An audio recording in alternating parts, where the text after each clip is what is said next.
بالله من الشيطان الرجيم. بسم الله الرحمن الرحيم. قل يا عبادي الذين أسرفوا لا تقنطوا من رحمة الله إن الله يغفر الذنوب جميعا إنه هو الغفور الرحيم. صدق الله المولانا العلي العظيم. عزیزان گرامی قدر، اللہ سبحانہ و تعالی اپنے بندوں سے، پیارے بندوں سے مخاطب ہیں. فرماتے ہیں کہ میرے پیارے بندوں،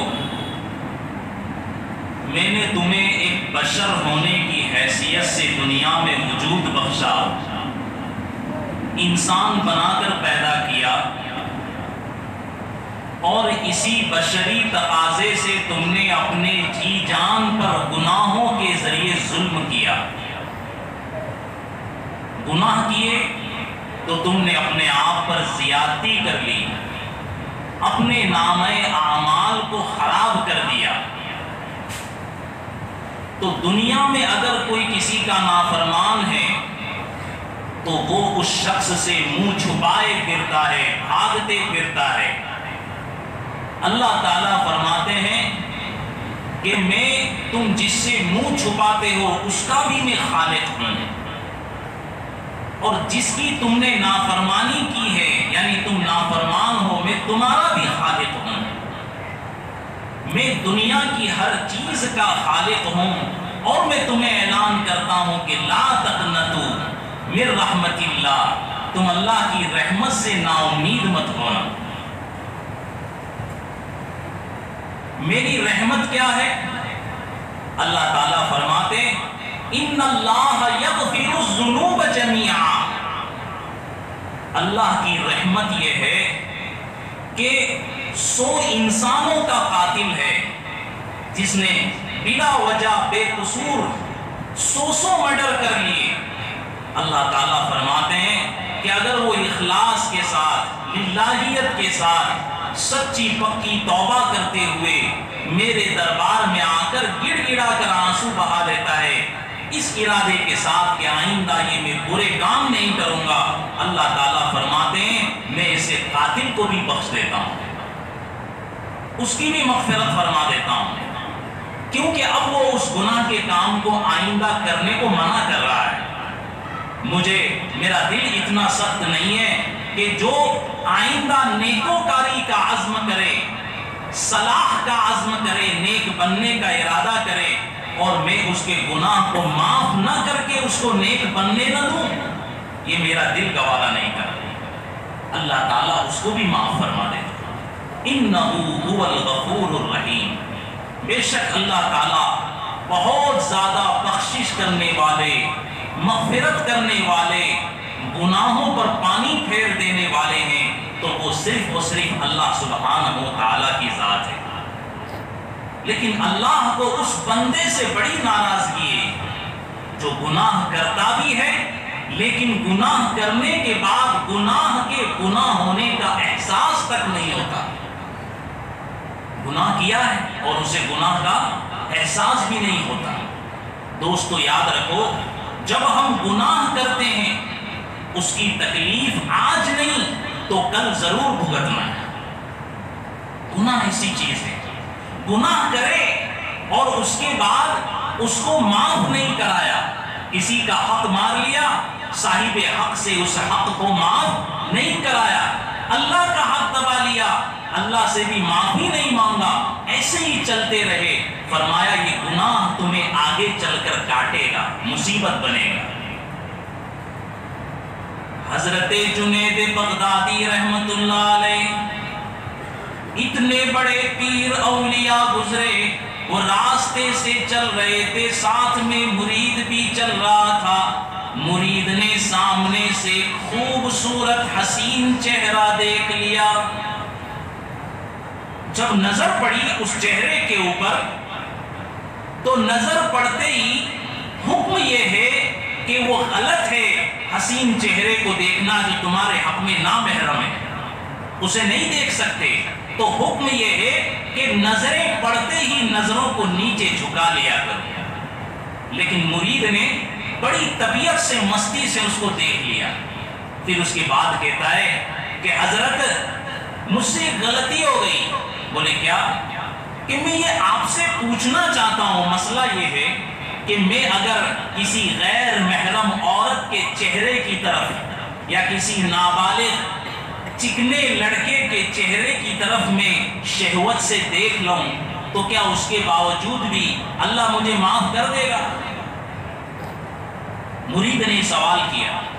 حضرت جنید بغدادی رحمت اللہ علیہ نے، چونکہ وہ سیکھے ہوئے تھے، پڑھے ہوئے تھے، انہیں مستحضر تھا کہ یہ چیز غلط ہے، گناہ ہے، اس کے باوجود بھی انہوں نے یہ کام کیا۔ حضرت جنید بغدادی رحمت اللہ علیہ نے فرمایا، یاد رکھو یہ اتنا عظیم گناہ تم نے کیا، اگر آج تم نے اس کی معافی نہیں مانگی تو کل یا پرسوں اس گناہ کا اثر تم پر ظاہر ہوگا۔ معافی مانگو اللہ سے کہ تم نے اس کام کو غلط کیا ہے۔ دوستو یہ ایسا گناہ ہے جو آج کل کے معاشرے میں اس کے گناہ ہونے کا لوگوں کو احساس ہی نہیں کہ یہ بھی کوئی گناہ ہوتا ہے، اس کا احساس ہی نہیں۔ کہتے ہیں کہ اس مرید نے اللہ سے معافی نہیں مانگی، دن ایسے ہی بے فکری میں گزرتے گئے۔ کہتے ہیں کہ 10 سال بعد اللہ کا یہ عذاب اترا کہ اس کے سینے میں قرآن کے حفظ کی نعمت تھی، اللہ تبارک و تعالیٰ نے اس نعمت کو اس کے دل سے سلب کر لیا۔ حافظ قرآن تھا، اللہ نے پورا قرآن اس کے سینے سے مٹا دیا، اس کو بھلا دیا۔ کیوں؟ اس لیے کہ اس نے اللہ سبحانہ و تعالیٰ کی نافرمانی کی، اللہ اس کے رسول کے حکموں کی نافرمانی کی، معافی نہیں مانگا۔ اللہ تبارک و تعالیٰ نے اس کو اثر دکھایا، اس لیے کہ اللہ گناہ سے بڑے ناراض ہوتے ہیں۔ اور یہ مثال ہمارے یہاں بھی یہ مثال ہے کہ بھئی آم زیادہ کھا لو تو کہتے ہیں نا اس سے گرمی نکلتی ہے، تو کہتے ہیں کہ کہاں گرمی نکلی، آج نہیں تو 5-10 دن کے بعد پھلیاں نکلنا شروع ہوتی، مسے نکلنا شروع ہو جاتے ہیں۔ معلوم ہوتے ہیں بڑے بوڑھے کہتے ہیں تم نے آم زیادہ کھائے تھے نا، بے مثال بے اعتدال، تو اس کی یہ گرمی نکلی ہوئی ہے۔ تو گناہ کی بھی ایسی ہی گرمی ہے، آج کرو گے تو یہ بڑھاپے میں تم کو ستائے گا، اس قدر مہلک چیز ہے۔ اسی لیے رسول اکرم صلی اللہ تعالی علیہ وآلہ وسلم نے قرب قیامت میں ہونے والے عظیم گناہوں کو فتنوں کی شکل بتایا۔ اللہ کے حبیب علیہ السلام نے فرمایا کہ جو قیامت قریب آئے گی، اے میرے صحابہ میں تم کو فتنوں کی نشانیاں بتلاتا ہوں، تم اس سے بچ جانا، ورنہ اگر بچو گے نہیں تو اللہ کے عذاب کا شکار ہو جاؤ۔ فتنے بیان فرمائے، حدیثوں میں آتا ہے کہ 72 فرقے اللہ کے حبیب علیہ السلام نے گن گن کر فرمائے۔ اتنا تو وقت بھی نہیں، میں اجمالاً کچھ باتیں ذکر کرتا ہوں۔ رسول خدا صلی اللہ تعالی علیہ وآلہ وسلم نے فرمایا، جو قیامت قریب آئے گی تم دیکھو گے کہ مومن کلمہ پڑھنے والے مسلمان اللہ کے سامنے جھوکنے سے، نمازیں پڑھنے سے جی کترانے لگیں گے، پورا معاشرہ ہوگا، 75% لوگ بے نمازی ہوں گے۔ آج یہی معاشرہ ہے، یہی کیفیت ہے، یہی صورتحال ہے کہ جہاں کہیں دیکھو کہ مسلمان ہیں دل میں کلمہ بھی ہے، کلمہ زبان پر بھی ہے، لیکن دل میں وہ اترا نہیں، اس کا کوئی اثر۔ چنانچہ اذان دینے والا اذان دیتا ہے، لیکن ایک مسلمان کو نماز کی نہیں، اپنے مال کی، کاروبار کی فکر ہے، نماز کی فکر نہیں، نماز کو نہیں آتا۔ وہ 5 وقت بلاتا ہے اور در حقیقت وہ اللہ کی طرف سے بلا رہا ہے، اللہ ہمیں بلا رہا ہے، حی علی الصلاۃ حی علی الفلاح۔ جب نماز کی پابندی نہیں کرو گے تو گھروں میں رحمتیں کیسے آئے گی؟ جب اقامت صلاۃ نہیں ہوگی تو ہماری گلیوں میں، محلوں میں، سڑکوں میں دین کے چراغ کیسے روشن ہوں گے؟ برکتوں کی فضا کیسے بنے گی؟ رحمت کے انوار کیسے برسیں گے؟ عمارتیں پختہ ہوگی لیکن وہاں برکتیں نہیں، نحوستیں ٹپک رہی ہوگی، کیونکہ ہم نماز کے پابند نہیں ہیں۔ تو فرمایا تم دیکھو کہ نماز چھوڑنے کا عام رجحان بن جائے تو یاد رکھنا قیامت قریب آ چکی ہے۔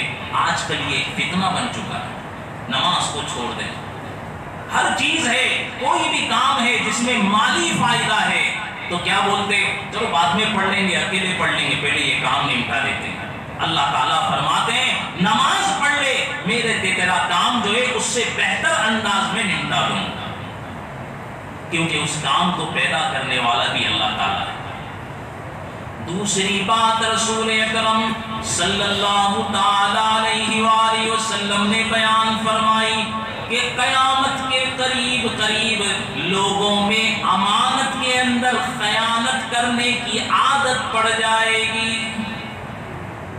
امانت کا مطلب یہ ہوتا ہے کہ کسی نے کوئی بات ہے راز کی جو تمہیں ظاہر کر دی، بتا دی، کہ کسی کو بتانا مت، یہ راز ہے، اس نے اس راز کی بات کو فاش کر دیا، کھول دیا۔ کسی نے کوئی مال یا کوئی چیز تم کو دی امانتاً کہ میں جب تک ہوں تو یہ کسی کو مت دینا، میرے مرنے کے بعد فلاں فلاں کو یہ پہنچا دینا، امانت ہے۔ اس نے اس امانت کے اندر خیانت کر دی کہ وہ مر گیا تو وہ خود ہی اس کے اوپر چڑھ بیٹھا، قابض ہو گیا، یہ امانت میں خیانت ہے۔ رسول اکرم صلی اللہ علیہ وآلہ وسلم نے فرمایا کہ امانت میں اسی طرح خیانت ہونے لگے گی۔ تیسری بات پیارے آقا نبی کریم علیہ السلام نے ارشاد فرمائی کہ لوگ جھوٹ بولنے کو اپنا ہنر سمجھنے لگیں گے۔ بات بات میں جھوٹ، ماں باپ کے سامنے جھوٹ، بھائی بھائی سے جھوٹ، بہن سے جھوٹ، ہر گھر میں چھوٹا بڑے سے جھوٹ، بڑا چھوٹے سے جھوٹ، جھوٹ سے اپنے کام کو چلائیں گے، اور اس کے کیا اثرات ہے اور انجام ہے ہر کوئی جانتا ہے کہ سچ ایسی صاف ستھرے شہد کے مانند ہے کہ تم اس کو چکھ بھی لو تو وہ تمہاری صحت کو بڑھا دیتا ہے، اور جھوٹ اتنا میٹھا زہر ہے جو آج نہیں تو کل تمہیں قتل کر دیتا ہے، فنا کر دیتا ہے۔ تو لوگ جھوٹ سے اپنے کاروبار کو چلائیں گے۔ ارشاد فرمایا نبی کریم علیہ السلام نے قیامت جو جو قریب آئے گی لوگ سود کا لین دین، انٹرسٹ کے لین دین کو اپنی عادت بنا لیں گے۔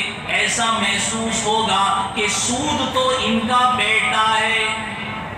سود سمجھتے ہیں؟ سود جو انٹرسٹ کی رقم ہوتی ہے، بینکوں میں جمع ہوتی ہے، اور یہ بھی سود ہے کہ کسی کو تم نے 10,000 روپیہ قرضہ دیا اور یوں اس نے کہا کہ میں آپ کو مہینہ پورا ہو کر کے رقم واپس لوٹا دوں گا، لیکن آپ نے اس سے یہ کہا کہ مہینے کے بعد 12,000 مجھے لوٹانا۔ معلوم ہوا کہ 10 کے مقابلے میں 10 تو صحیح ہے، اور جو 2,000 زیادہ آپ لے رہے ہیں یہ سود ہے، یہ بیاج ہے، یہ تمہیں ختم کر کے رکھ دے گا، تباہ کر کے رکھ دے گا۔ اور میں یہ جملہ کیوں بول رہا ہوں؟ اللہ تبارک و تعالی نے رسول اکرم صلی اللہ تعالی علیہ وآلہ وسلم نے سودی لین دین کرنے والے سے، سود کا حساب کتاب کرنے والے سے، سود کھانے والے سے، سود کی رہنمائی کرنے والے سے اعلان جنگ فرمایا ہے۔ اللہ اس کے رسول فرماتے ہیں جو سود کو جائز قرار دیتا ہے میں نبی اور میرا خدا اس سے اعلان جنگ کرتا ہے۔ بتائیے آج کل مکانات گروی رکھے جاتے ہیں، اس میں بھی سود کے معاملات ہوتے ہیں، ہمیں پتہ نہیں، اتنی باریک باریک چیزیں۔ ہم کسی کو قرض دیتے ہیں سود لیتے ہیں، ہم بینکوں میں پیسہ رکھتے ہیں سود لیتے ہیں، اور ہم اپنے مسلمان بھائی کو قرض دیں اور قرض دینے کے بعد اس کی دکان کو استعمال کرے، اس کے گھر کو استعمال کرے، فائدہ اٹھائے، یہ بھی سود ہے۔ فرمایا کہ قرب قیامت میں ایسی فضا بنے گی کہ لوگ سود کو اپنا بیٹا سمجھیں گے کہ کیسے ہم سود سے نکلیں، سود سے کیسے چھٹکارا پائیں۔ کبھی کسی عالم دین سے پوچھ لیتے کہ میں ایسی مصیبت میں پھنسا ہوں، میرے لیے کیا حکم ہے، وہ جو بھی حکم دے اس پر عمل کرنے کے لیے تم تیار ہو جاتے، اللہ کی رحمتوں کی بارشیں ہو جاتی، لیکن تیار نہیں۔ ارشاد فرمایا نبی کریم علیہ السلام نے قیامت جوں جوں قریب آئے گی تم دیکھو گے کہ لوگ اپنے پیارے پیارے رشتہ داروں سے جو قریب کے ہوتے ہیں، خونی رشتے، وہ پیارے ہی ہوتے ہیں۔ یہ ہمارا معاملہ ہے کہ ہم نے اپنے اخلاق عادات سے ان کو متنفر کر دیا، دشمن بنا دیا، یا ان کو اپنے سے برائی لے لی، یہ ایک الگ بات ہے، لیکن وہ پیارے رشتے ہوتے ہیں۔ فرمایا نبی علیہ السلام نے کہ لوگ اپنے رشتہ داروں سے قطع تعلق کر لیں گے، کوئی بھاؤ نہیں پوچھیں گے، کوئی دعا سلام نہیں کریں گے، کوئی احترام نہیں کریں گے اپنے رشتہ داروں کا۔ کہنے کو نمازی ہوں گے، کہنے کو سنتی لباس ہوگا، سنتی چہرہ ہوگا، لیکن اپنے بھائی سے دشمنی، اپنی ماں سے بات چیت بند، اپنے ماں کی خدمت بند، اپنے باپ کی بے احترامی۔ فرمایا نبی کریم صلی اللہ علیہ وسلم نے یہ قرب قیامت کی نشانی ہے۔ ارشاد فرمایا نبی کریم علیہ السلام نے قیامت قریب آئے گی تم دیکھو گے کہ ایک چھوٹا سا جھگڑا مسجد کے باہر ہوگا، تھوڑی سی تو میں ہوگی، تھوڑی سی تو میں ہوگی، مسجد کے باہر ہوگی۔ فرمایا نبی علیہ السلام نے وہ جھگڑا مسجد کے اندر لے کر کے آئیں گے اور زور زور سے مسجد میں آوازیں بلند کریں گے، شور کریں گے۔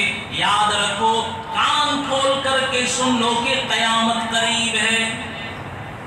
مسجد کا اس سے کوئی لین دین نہیں ہے، لیکن صورتحال یہ ہوگی کہ اس جھگڑے کو مسجد میں لا کر کے شور شرابہ کریں گے، مسجد کو مارکیٹ بنا لیں گے۔ نبی کریم صلی اللہ علیہ وسلم نے فرمایا کہ یہ قرب قیامت یعنی قیامت کے انتہائی قریب ہونے کی نشانی ہوگی۔ ارشاد فرمایا نبی کریم علیہ السلام نے کہ دو بھائی ہوں گے، اب وہ سگے ہو کہ یا ایمانی رشتے کے بھائی، کہ دو بھائی ہوں گے اور وہ تھوڑی سی بات پر آپس میں خون خرابہ کریں گے، کوئی بات نہیں ہے، معمولی سی بات ہے، اور یہ تم دیکھتے بھی ہو آئے دن کہ چھوٹی چھوٹی باتوں پر بڑے بڑے جھگڑے ہونے لگتے ہیں، چھوٹی چھوٹی باتوں پہ بڑے بڑے جھگڑے ہونے لگتے ہیں، عہدوں کے لیے جھگڑے، مناصب کے لیے جھگڑے، کرسی کے لیے جھگڑے۔ فرمایا تم اگر اتحاد اور اتفاق کے ساتھ رہو تو دشمن کی مجال نہیں کہ تمہارے سامنے آنکھ اٹھا کر کے دیکھے، لیکن تم آپس میں کرسی، عہدے، مرتبے، میری ویلیو ہے، میں نے کام کیا ہے تو میں بڑا بن کے رہوں گا۔ امیر تو ایک ہوتا ہے بھئی، امیر کیا ہوتا ہے؟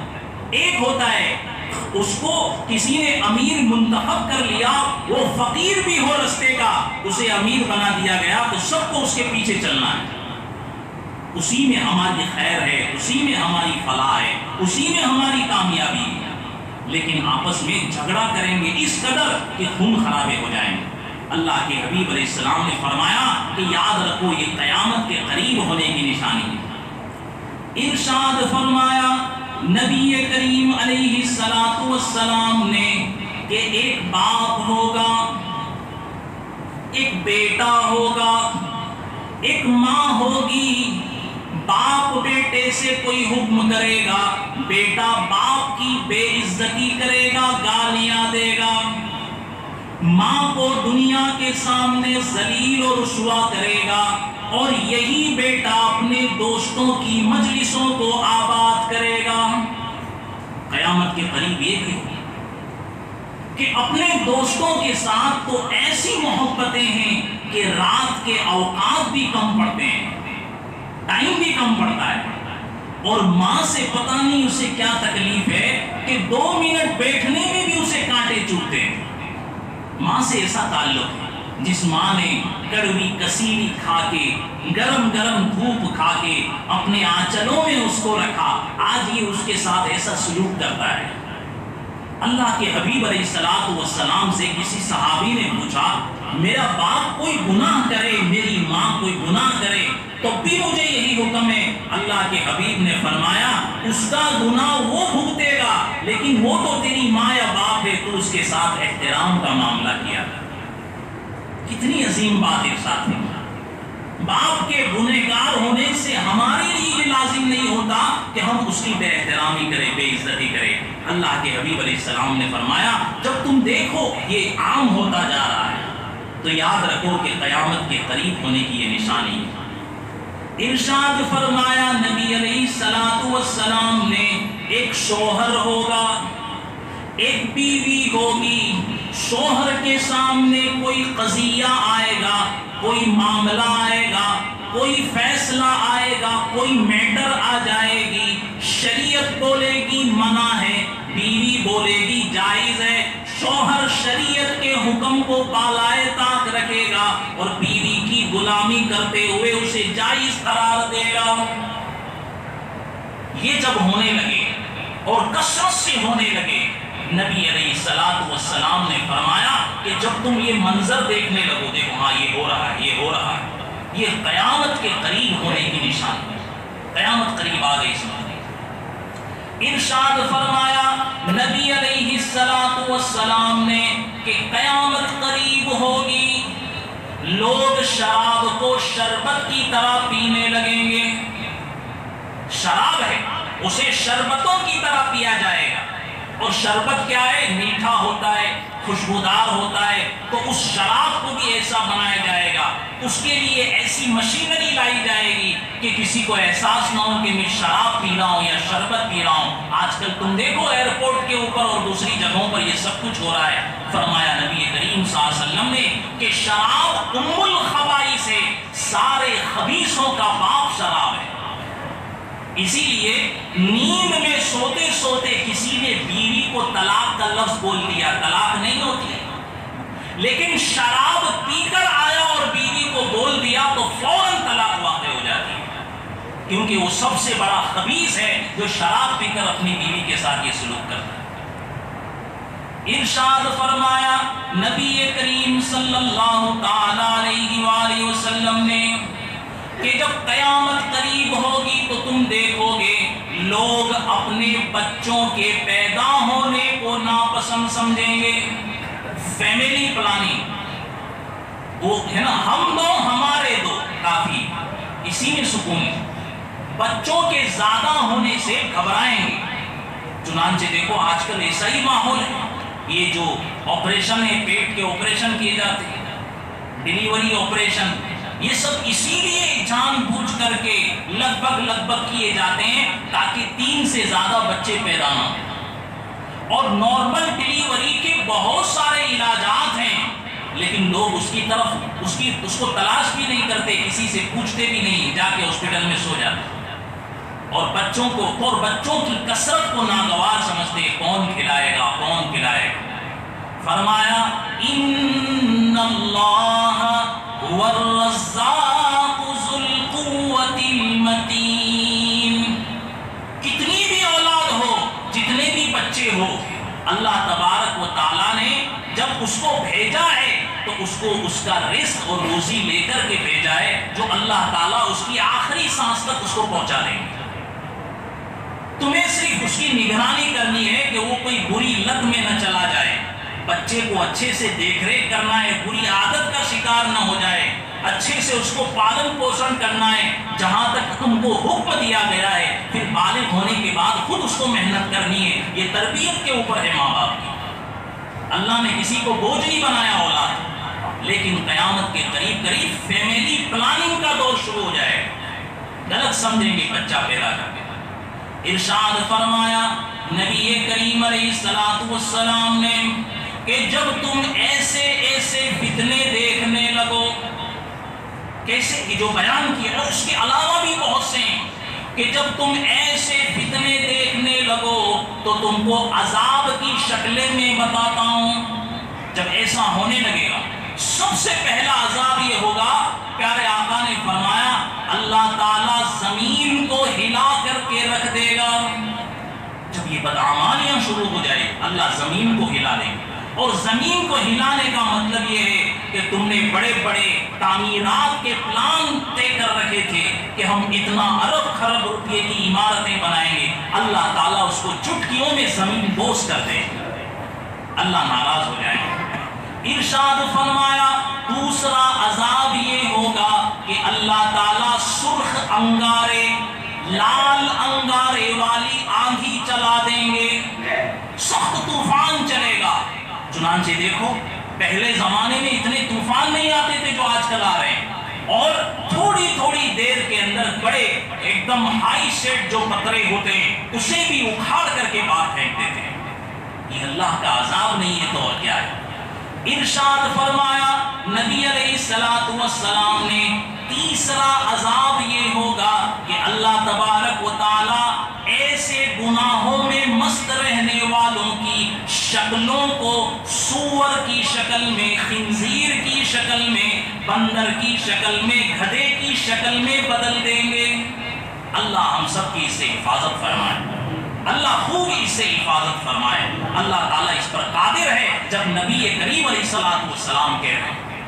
اور آخری بات فرمائی کہ اللہ سبحانہ و تعالیٰ اتنے ناراض ہو جائیں گے کہ ایک ظالم بادشاہ ان پر مسلط کر دیں گے، پھر وہ لوگ پروٹیسٹ کریں گے، اس کے ظلم کو روکنے کے لیے طرح طرح کے حربے آزمائیں گے، لیکن وہ چاہیں گے پھر بھی وہ اپنا ظلم بند نہیں کرے گا، دن بدن نئی نئی باتیں لائے گا اور ان پر ظلم کرتا رہے گا، اور چاہیں گے پھر بھی وہ انصاف نہیں کرے گا۔ اور یہ سب کیوں ہوگا؟ یہ اس لیے ہوگا کہ امت نے اللہ کو ناراض کر دیا ہو۔ تو اس کو اگر ہٹانا ہے ظالم بادشاہ کو، اس سے چھٹکارا پانا ہے، تو ہمیں اپنے اعمال کے اوپر نظر ثانی کرنا پڑے گا کہ ہم کیا کر رہے ہیں، اللہ اور اس کے رسول کو تو ناراض نہیں کر رہے ہیں۔ اگر سب مجموعی طور پر ان بڑے بڑے گناہوں سے توبہ کر لیں گے تو اللہ سبحانہ و تعالیٰ بھی راضی ہو جائیں گے۔ جب خدا راضی ہوگا تو اس کے سامنے کبھی ظالم ٹکتا نہیں ہے، اللہ تعالیٰ اس ظالم کو ہٹا دے گا۔ اللہ کے فیصلے، اللہ تبارک و تعالیٰ سے دعا فرمائیے، اللہ تبارک و تعالیٰ ہم سب کو کہیں سنی باتوں کے اوپر عمل کی توفیق عطا فرمائے۔ وآخر دعوانا ان الحمدللہ۔